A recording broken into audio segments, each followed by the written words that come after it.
Mindful eating म्हणजे काय? तर मला माहिती आहे, की मी आत्ताच जेवली आहे हं, आणि आता तुम्ही सगळ्यांनी काहीतरी आणलंय म्हणून मी ते आपलं खातीये उगीचच.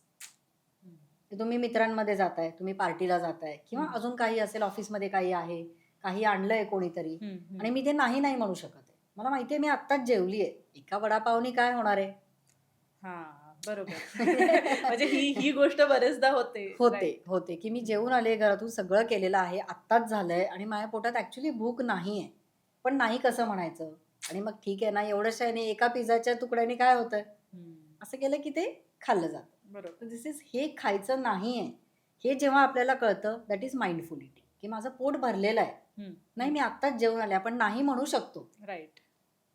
पण आपण ते म्हणत नाही. हं, आणि दुसरी गोष्ट म्हणजे काय माइंडफुल ईटिंग, की तुम्हाला माहिती आहे की तो पोर्शन मला एवढाच खायचा आहे. हं. ओके. मला 1 वडापाव तर मी एकच वडापाव खाणार आहे.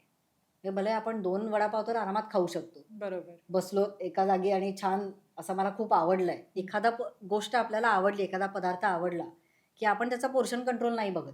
बरोबर. ठीक आहे ना, एकदाच खातो. खातो तर काय बिघडतंय? हं. हे करत-करत आपण खाऊन टाकतो. तर ते बेसिकली माइंडफुल ईटिंग खूप गरजेचं आहे, की नाही माझं पोट भरलेलं आहे. आणि दुसरं एक महत्त्वाची गोष्ट, की बऱ्याच वेळेला असं होतं आपल्या शरीराला पाण्याची गरज असते. तर ते आपण बघतच नाही, की थोडी भूक लागली ना, असं वाटतंय काहीतरी खावं. तेव्हा नेमकं 1 ग्लास पाणी पिऊन बघायचं.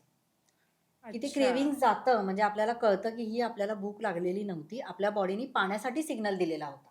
ओह! तर आपल्याला कधीही कळत हां, नाही. तर तो बरोबर. आपल्याला कधीही कळत नाही आणि जरी कळला तरी आपण त्याकडे दुर्लक्ष करतो दुर्लक्ष करतो. आणि व्यवस्थित खाऊन घेतो जे काही असेल हं, पटकन. बरोबर. तर हे माइंडफुल ईटिंग आहे, की मला आता खरंच याची गरज आहे का? हं, नाहीये तर नको ना खायला, बरोबर. हे कळतं.